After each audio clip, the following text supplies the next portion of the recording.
ये प्रतिमा होगी। जब तक ये प्रतिमा लगेगी तब तक होलोग्राम से कुछ ही समय के बाद हम यहाँ पर नेताजी की प्रतिमा की प्रतिकृति देखेंगे और आज पूरे देश के करोड़ों लोगों को मन को शांति मिलेगी कि नेताजी का जिस प्रकार का योगदान आजादी के संघर्ष के लिए रहा, आजादी के आंदोलन के लिए रहा, वो उसका सम्मान करने का काम देश के प्रधानमंत्री नरेंद्र मोदी जी ने इतने सालों के बाद किया है और ये प्रतिमा इसका प्रतीक बनकर रहने वाली है। चलो दिल्ली का नारा आज भी युवाओं को चेतना और ऊर्जा प्रदान करता है। उनके संघर्ष की गाथाएं आज भी युवाओं को भारत के पुनर्निर्माण के साथ जोड़ती है और उनका ये पूरा व्यक्तित्व आने वाले दिनों में हम देखेंगे कि इससे कई युवा प्रेरणा लेकर आगे बढ़ेंगे। मित्रों, नेताजी का ये जो 35,000 किलोमीटर का यात्रा है, वो यात्रा का पूरा मार्ग मुझे लगता है कि देश के युवाओं को इसी मूर्ति की स्थापना के साथ वो पूरे घटनाक्रम को अभ्यास करने का भी मन होगा और उसमें से प्रेरणा लेने का भी मन होगा। कई सालों तक देश के अंदर जिन्होंने आजादी के संघर्ष के अंदर, आजादी के आंदोलन के अंदर जिन्होंने बड़ा पराक्रम किया है, बड़ा योगदान दिया, इन लोगों को नाम को भुलाने का प्रयास किया गया। आज आजादी के अमृत वर्ष के योग पर नेताजी की प्रतिमा यहां लगाने का जो फैसला किया गया है, इससे पूरा देश संतोष और उत्साह का अनुभव कर रहा है। मित्रों, जब ये प्रतिमा यहां पर लग जाएगी तब इतिहास को भी अपने प्यारे बेटे को यहां देखकर बहुत संतोष होगा, ऐसा मेरा मानना है। मैं हम सब की ओर से, पूरे देश की ओर से इस फैसले को, प्रधानमंत्री जी को इस फैसले लेने के लिए बहुत बहुत धन्यवाद ज्ञापित करता हूं। मित्रों, प्रधानमंत्री जी ने एक और बड़ा निर्णय किया है कि देश के अंदर जो नेताजी के नाम से एक पुरस्कार चालू किया है और ये पुरस्कार भी आज यहाँ पर सुभाष चंद्र बोस आपदा प्रबंधन पुरस्कार भी यहाँ पर दिए जाएंगे। वर्ष 19, वर्ष 20 और वर्ष 21 और 22 के सुभाष चंद्र बोस आपदा प्रबंधन पुरस्कार भी यहाँ पर दिए जाएंगे। इससे आपदा प्रबंधन के क्षेत्र में काम करने वाले सभी लोगों को सुभाष चंद्र बोस के नाम से साथ जुड़े हुए पुरस्कार हमेशा आपदा प्रबंधन के क्षेत्र में उत्कृष्ट कामगिरी करने के लिए प्रेरित करते रहेंगे। आज ये दोनों अवसर पर मैं गृह मंत्रालय की ओर से मोदी जी का धन्यवाद भी करता हूं, आप लोगों का स्वागत करता हूं और ये आज जो नई शुरुआत हुई है, मुझे विश्वास है ये नई शुरुआत से देश के युवाओं को अनेक वर्षों तक प्रेरणा मिलती रहेगी। आप सभी का धन्यवाद। नमस्कार।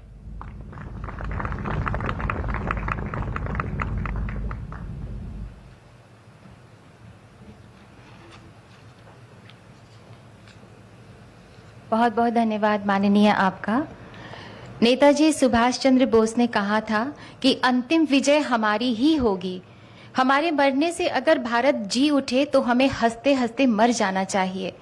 भारत माँ के वीर सपूत नेताजी सुभाष चंद्र बोस सूर्य पुत्र थे, जिनकी चिंगारी से हर भारतीय के हृदय में स्वतंत्रता की मशाल जला करती थी। दुश्मन भी नारे में वो शक्ति हुआ करती थी। आजाद हिंद फौज का वो प्रेरणा गीत कदम कदम बढ़ाए जा आज भी हमारे रोंगटे खड़े कर देता है। हम आपको बता दें कि आज माननीय प्रधानमंत्री जी के द्वारा उस महान विभूति के होलोग्राम स्टैचू के अनावरण के साथ ही नेताजी सुभाष, तो ये सीधी तस्वीरें आप देख रहे हैं, ये खास कार्यक्रम है, खास प्रोग्राम है। दरअसल यहाँ पर नेताजी सुभाष चंद्र बोस की एक 3D जो इमेज है, होलोग्राम प्रतिमा, उसका अनावरण होने जा रहा है और उसके मौके पर आप देख रहे हैं प्रधानमंत्री नरेंद्र मोदी भी मौजूद हैं और गृह मंत्री अमित शाह को अभी आपने सुना, उन्होंने कहा कि बाकायदा एक पुरस्कार का ऐलान आज से किया जा रहा है और सालों 2019, 20, 21 और 22 के वक्त में जो आपदा प्रबंधन जिन्होंने बेहतर तरीके से किया है, उनकी हौसला अफजाई के लिए ये पुरस्कार दिए जाएंगे। लेकिन ये कार्यक्रम देखिए, प्रधानमंत्री नरेंद्र मोदी अब इस होलोग्राम प्रतिमा का अनावरण कर रहे हैं। ये सीधी तस्वीरें।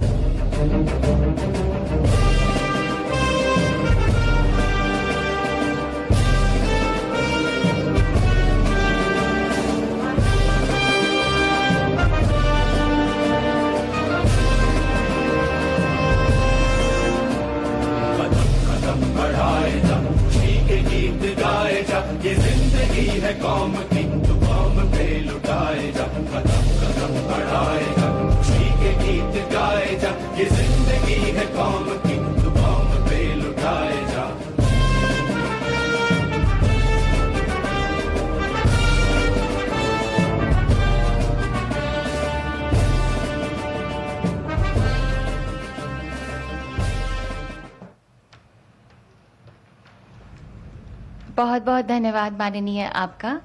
नेताजी सुभाष चंद्र बोस की प्रेरणा से पराक्रमी भारत न पराजित हुआ है, न झुका है, न रुका है।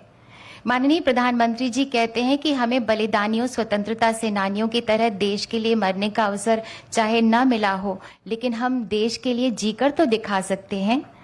आज उन व्यक्तियों या संगठनों को पुरस्कृत किया जाएगा जो आपदाओं के कारण मानव पीड़ा को कम करने के लिए निस्वार्थ भाव से परिश्रम पूर्वक काम कर रहे हैं। हम माननीय प्रधानमंत्री जी से विनम्र अनुनय करते हैं कि कृपया सुभाष चंद्र बोस आपदा प्रबंधन पुरस्कार अपने कर कमलों द्वारा प्रदान करें। 2019 के लिए ये पुरस्कार दिया जा रहा है 8वीं बटालियन एनडीआरएफ। पुरस्कार ग्रहण कर रहे हैं श्री पीके तिवारी। 8वीं बटालियन एनडीआरएफ ने 2009 से 2018 तक 310 से ज्यादा आपदा बचाव अभियान के जरिए 14,465 मानव जीवन की रक्षा की, 10 लाख लोगों को कैपेसिटी बिल्डिंग, अवेयरनेस तथा ट्रेनिंग प्रोग्राम से जोड़ा। 2020 के लिए ये पुरस्कार दिया जा रहा है श्री के.एम. सिंह, पूर्व डीजी सीआईएसएफ। आपने 3 टियर डिजास्टर रिस्पांस मैकेनिज्म के निर्माण की नींव रखी। आपदा प्रबंधन के सभी चरणों में सिविल डिफेंस के एक्टिव पार्टिसिपेशन की परिकल्पना को भी आपने प्रतिपादित किया। 2020 के लिए ही disaster mitigation and management centre Uttarakhand को पुरस्कार दिया जा रहा है। पुरस्कार ग्रहण कर रहे हैं श्री एस.ए. मुरुगेसन आईएएस। डीएमएमसी का कार्य आपदा पूर्व तैयारी, कैपेसिटी बिल्डिंग, आपदा के बाद की प्रतिक्रिया तथा रिहैबिलिटेशन पर केंद्रित है। वैज्ञानिक तथा शैक्षिक संस्थाओं और राज्यों के विभागों के बीच संवाद स्थापित किया जाता है। 2021 के लिए पुरस्कार दिया जा रहा है श्री राजेंद्र कुमार भंडारी को। आप डिजास्टर मिटिगेशन पर Indian national academy of engineering forum के अध्यक्ष हैं। आपने भारत में जियो हैजार्ड्स और भूस्खलन पर वैज्ञानिक अध्ययन की नींव रखी। भूस्खलन अध्ययन की पहली प्रयोगशाला भी स्थापित की। 2021 के लिए पुरस्कार दिया जा रहा है sustainable environment and ecological development society seeds को। पुरस्कार ग्रहण कर रहे हैं डॉक्टर अंशु शर्मा। सीड्स पिछले 28 सालों से आपदाओं और जलवायु परिवर्तन के प्रभावों से प्रभावित हो सकने वाले लोगों को रेजिलियंस निर्माण की दिशा में काम कर रही है। 2022 के लिए प्रोफेसर विनोद कुमार शर्मा को यह पुरस्कार दिया जा रहा है। भारत में डीआरआर में आपके अग्रणी कार्य ने आपको अंतर्राष्ट्रीय पहचान दिलाई। सिक्किम राज्य आपदा प्रबंधन के उपाध्यक्ष के रूप में आपने सिक्किम को डीआरआर लागू करने में एक आदर्श राज्य बनाया है। 2022 के लिए ही गुजरात आपदा प्रबंधन संस्थान को पुरस्कार दिया जा रहा है। पुरस्कार ग्रहण कर रहे हैं श्री पीके तनेजा डीजी। GIDM ने पेंडेमिक के दौरान मल्टी हैजार्ड रिस्क मैनेजमेंट तथा रिडक्शन के लिए 12,000 से ज्यादा प्रोफेशनल्स को ट्रेन किया। फायर से संबंधित पोर्टल, कोविड से संबंधित मोबाइल ऐप भी विकसित किया। बहुत बहुत धन्यवाद माननीय आपका और सभी पुरस्कार विजेताओं को हार्दिक बधाई। भारतवासियों, मां भारती आज गर्वित है कि उसके वीर पुत्र नेताजी सुभाष चंद्र बोस के अनन्य अनुगामी माननीय प्रधानमंत्री श्री नरेंद्र मोदी जी मां भारती की सुरक्षा, समृद्धि तथा जनता की सेवा के लिए सदैव बेचैन रहते हैं, जो स्वयं से आगे स्वदेश रखते हैं, स्वमेव से आगे ध्येय रखते हैं, जो देश हित में कड़ी से कड़ी चुनौती से डटकर जूझ जाते हैं। माननीय प्रधानमंत्री जी के नेतृत्व में आजाद हिंद फौज का वो तराना आज शब्दशः चरितार्थ हो रहा है। शुभ सुख चैन की बरखा बरसे, भारत भाग है जागा, सूरज बनकर जग पर चमके, भारत नाम सुभागा। माननीय प्रधानमंत्री जी से हमारा विनम्र अनुरोध है कि कृपया हम सबको प्रेरणा ज्योति से रोशन करें।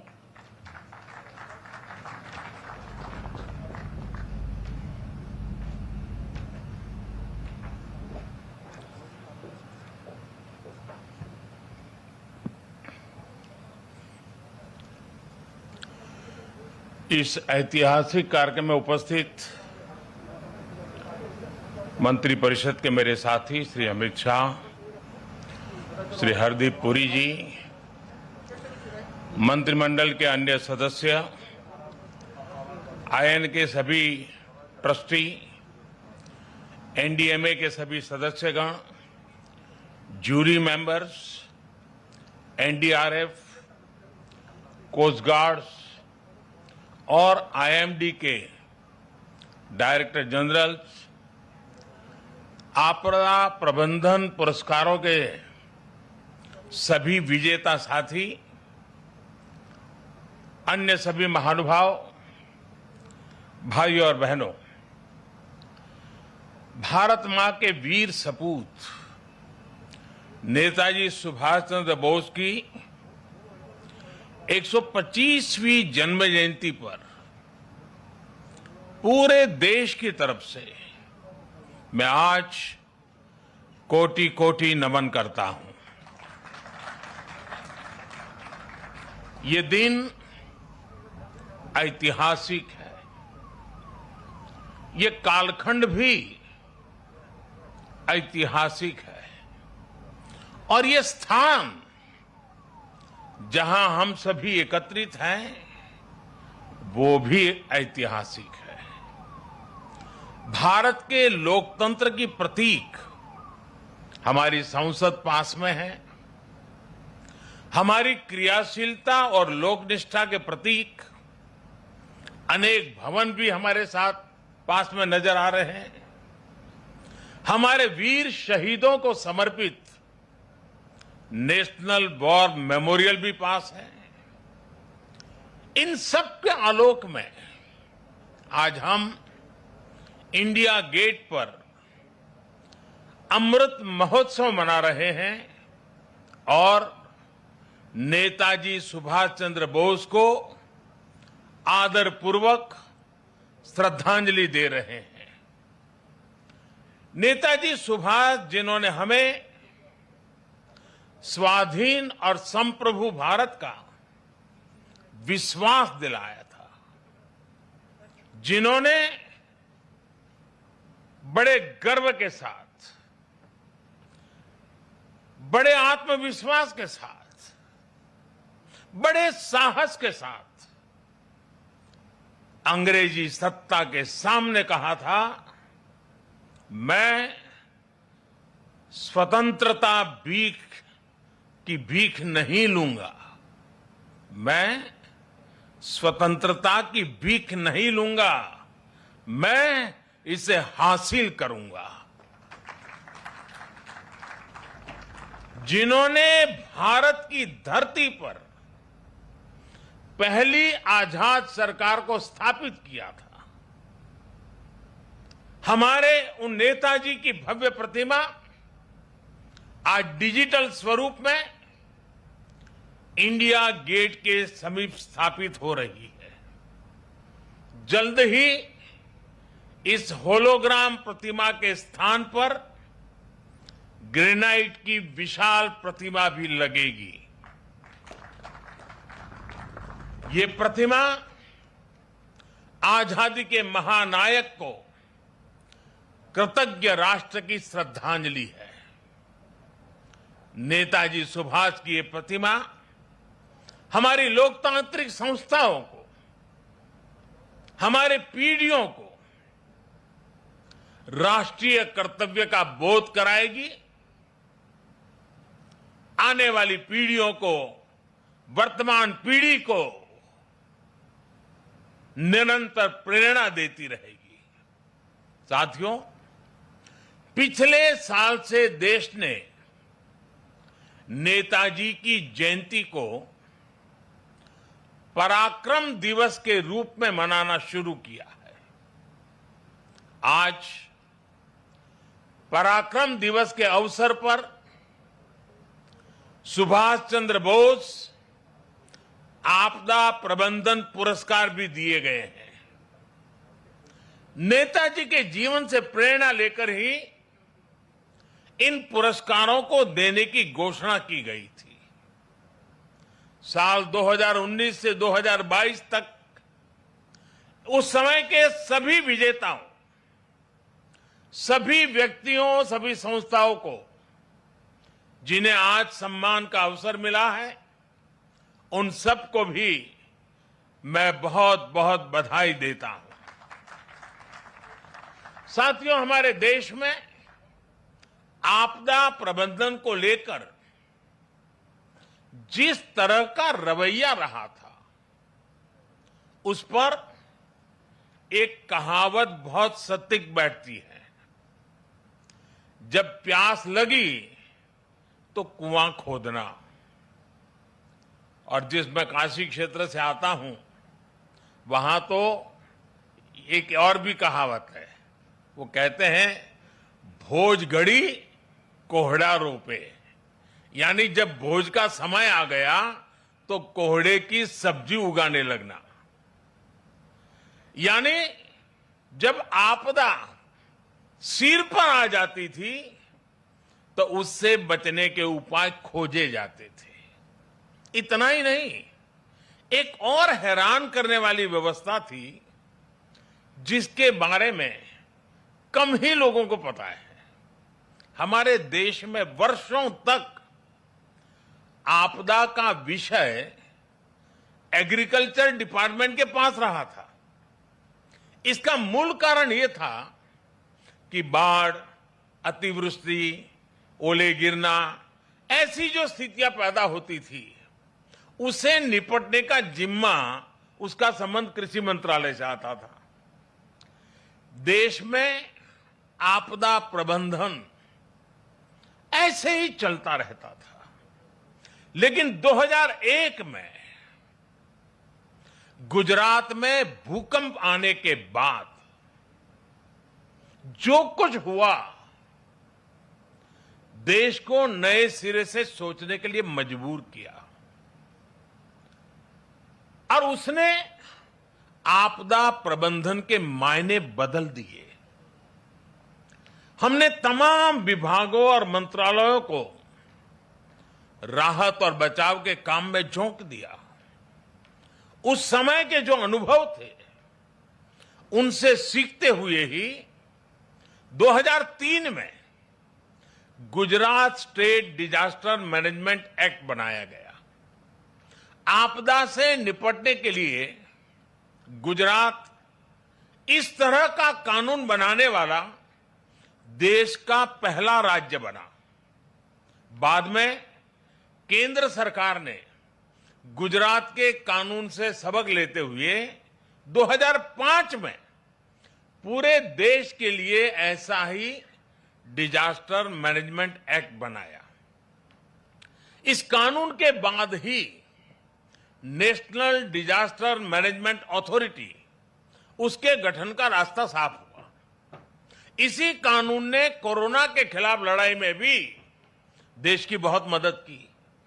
साथियों, डिजास्टर मैनेजमेंट को प्रभावी बनाने के लिए 2014 के बाद से हमारे सरकार ने राष्ट्रीय स्तर पर चौतरफा काम किया है। हमने रिलीफ, रेस्क्यू, रिहेबिलिटेशन, उस पर जोर देने के साथ साथ ही रिफॉर्म पर भी बल दिया है।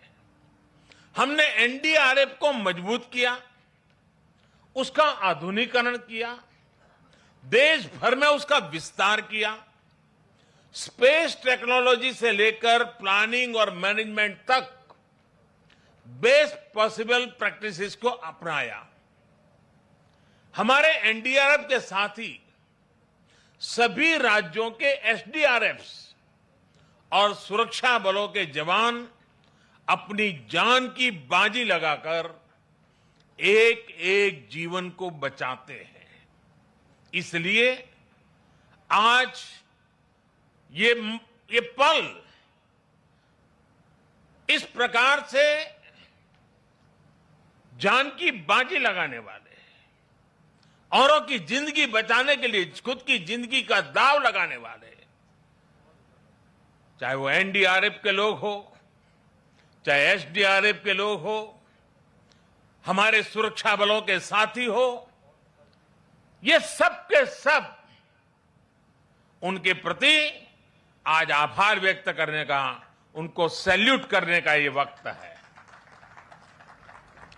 साथियों, अगर हम अपनी व्यवस्थाओं को मजबूत करते चलें तो आपदा से निपटने की क्षमता दिनों दिन बढ़ती चली जाती है। मैं इसी कोरोना काल के 1-2 वर्ष की बात करूं तो इस महामारी के बीच भी देश के सामने नई आपदाएं आकर खड़ी हो गई। एक तरफ कोरोना से तो लड़ाई लड़ ही रहे थे, अनेक जगहों पर भूकंप आए, कितने ही क्षेत्रों में बाढ़ आई, उड़ीसा, पश्चिम बंगाल समेत पूर्वी तटों पर साइक्लोन आए, गोवा, महाराष्ट्र, गुजरात, पश्चिमी तटों पर भी साइक्लोन आए। पहले एक एक साइक्लोन में सैकड़ों लोगों की मृत्यु हो जाती थी, लेकिन इस बार ऐसा नहीं हुआ। देश ने हर चुनौती का जवाब एक नई ताकत से दिया। इसी वजह से इन आपदाओं में हम ज्यादा से ज्यादा जीवन बचाने में सफल रहे। आज बड़ी बड़ी अंतर्राष्ट्रीय एजेंसियां भारत के इस सामर्थ्य, भारत में आए इस बदलाव की सराहना कर रही है। आज देश में एक ऐसा end to end cyclone response system है जिसमें केंद्र, राज्य, स्थानीय प्रशासन और सभी एजेंसियां एक साथ मिलकर के काम करती हैं। बाढ़, सूखा, साइक्लोन, इन सभी आपदाओं के लिए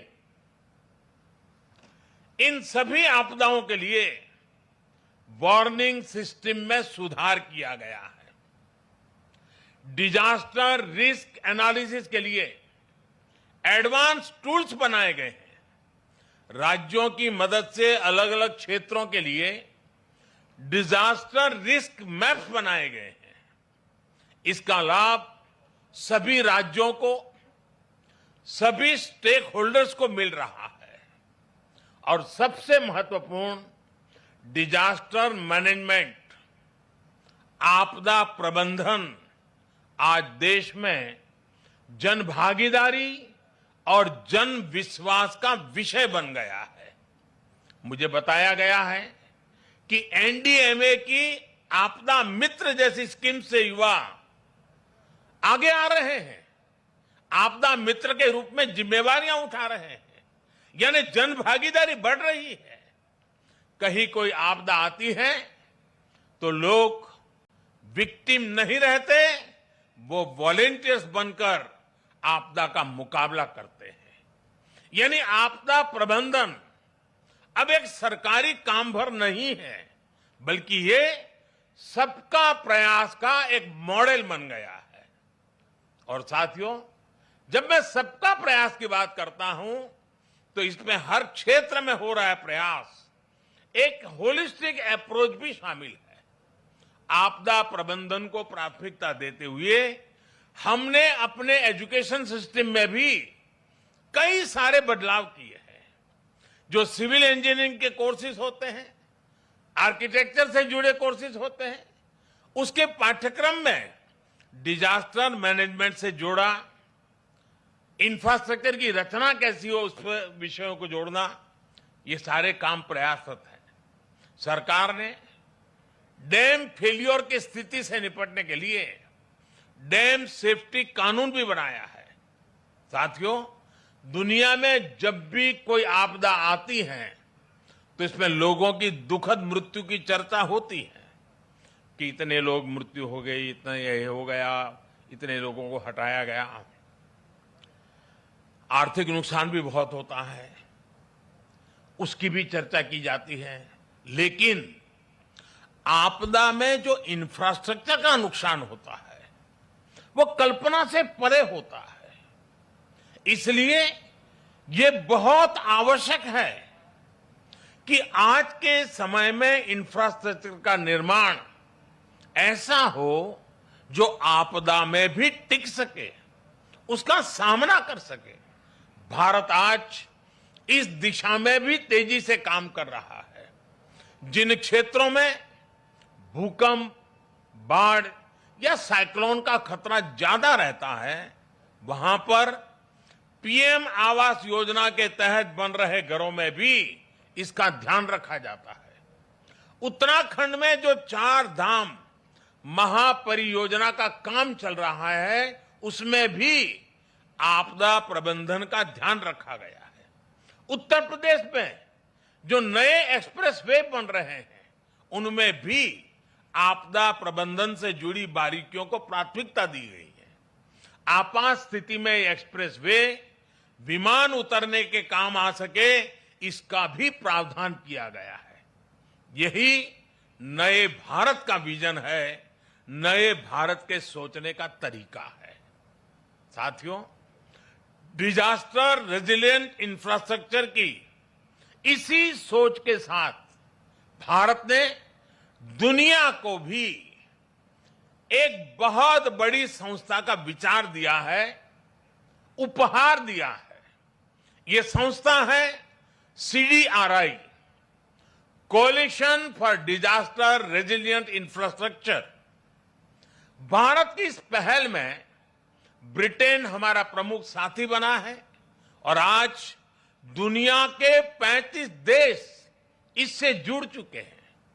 दुनिया के अलग अलग देशों के बीच में, सेनाओं के बीच में हमने जॉइंट मिलिट्री एक्सरसाइज बहुत देखी है, पुरानी परंपरा है, उसकी चर्चा भी होती है।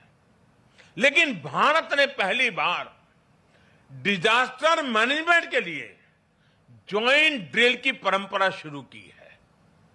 कई देशों में मुश्किल समय में हमारी डिजास्टर मैनेजमेंट से जुड़ी एजेंसियों ने अपनी सेवाएं दी हैं, मानवता के प्रति अपने कर्तव्य का निर्वाह किया है। जब नेपाल में भूकंप आया, इतनी बड़ी तबाही मची, तो भारत एक मित्र देश के रूप में उस दुख को बांटने के लिए जरा भी देरी नहीं की थी। हमारे NDRF के जवान वहां तुरंत पहुंच गए थे। डिजास्टर मैनेजमेंट का भारत का अनुभव सिर्फ हमारे लिए नहीं, बल्कि पूरी मानवता के लिए है।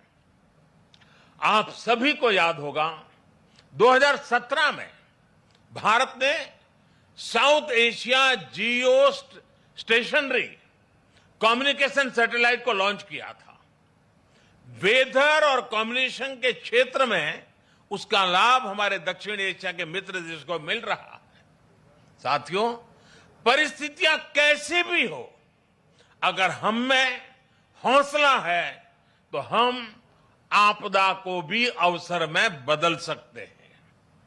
यही संदेश नेताजी ने हमें आजादी की लड़ाई के दौरान दिया था।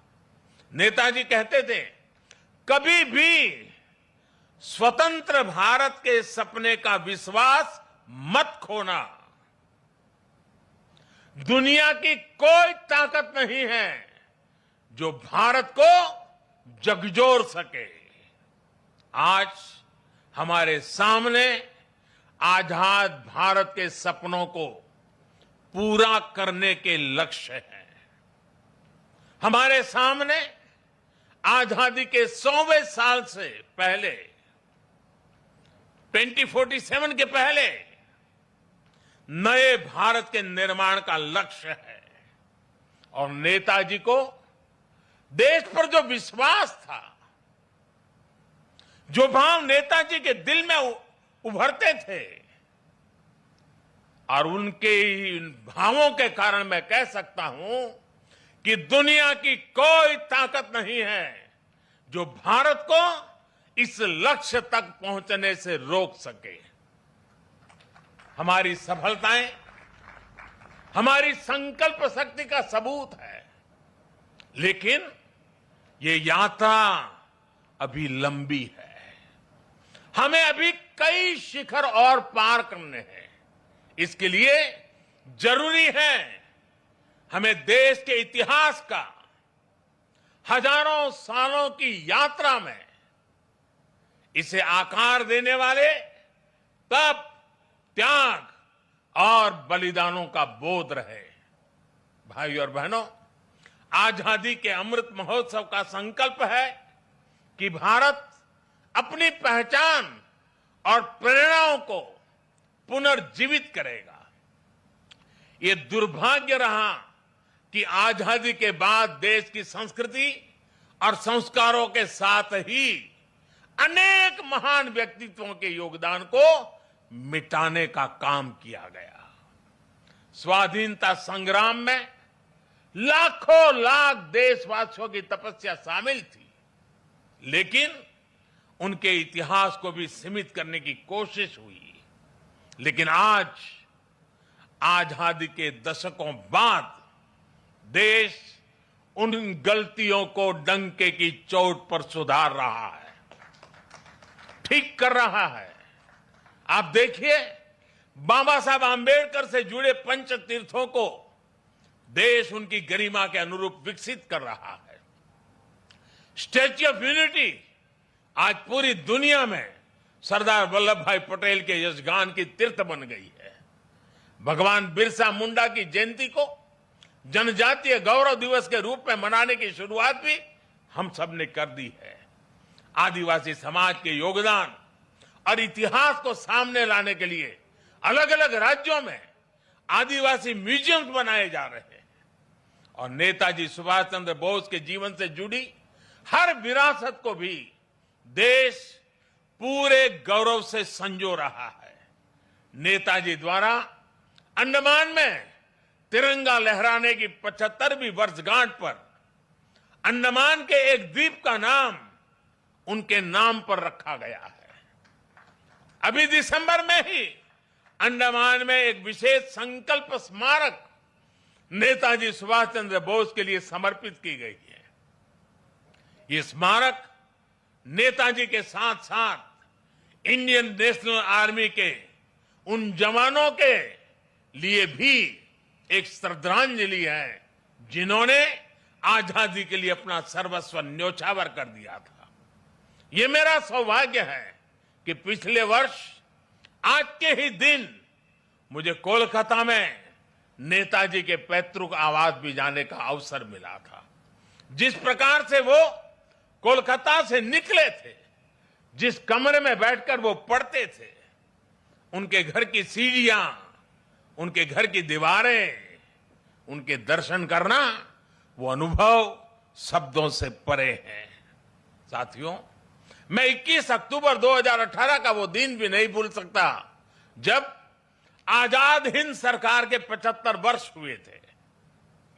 लाल किले में हुए विशेष समारोह में मैंने आजाद हिंद की कैप पहनकर तिरंगा फहराया था। वो पल अद्भुत था, वो पल अविस्मरणीय है। मुझे खुशी है कि लाल किले में ही आजाद हिंद फौज से जुड़े एक स्मारक पर भी काम किया जा रहा है। 2019 में 26 जनवरी की परेड में आजाद हिंद फौज के पूर्व सैनिकों को देखकर मन जितना प्रफुल्लित हुआ, वो भी मेरी अनमोल स्मृति है। और इससे भी मैं अपना सौभाग्य मानता हूं कि हमारी सरकार को नेताजी से जुड़ी फाइलों को सार्वजनिक करने का अवसर मिला। साथियों, नेताजी सुभाष कुछ ठान लेते थे तो फिर उन्हें कोई ताकत रोक नहीं सकती थी। हमें नेताजी सुभाष की can do, will do spirit से प्रेरणा लेते हुए आगे बढ़ना है। वो ये जानते थे, तभी ये बात हमेशा कहते थे, भारत में राष्ट्रवाद ने ऐसी सृजनात्मक शक्ति का संचार किया है जो सदियों से लोगों के अंदर सोई पड़ी थी। हमें राष्ट्रवाद भी जिंदा रखना है, हमें सृजन भी करना है और राष्ट्र चेतना को जागृत भी रखना है। मुझे विश्वास है कि हम मिलकर भारत को नेताजी सुभाष के सपनों का भारत बनाने में सफल होंगे।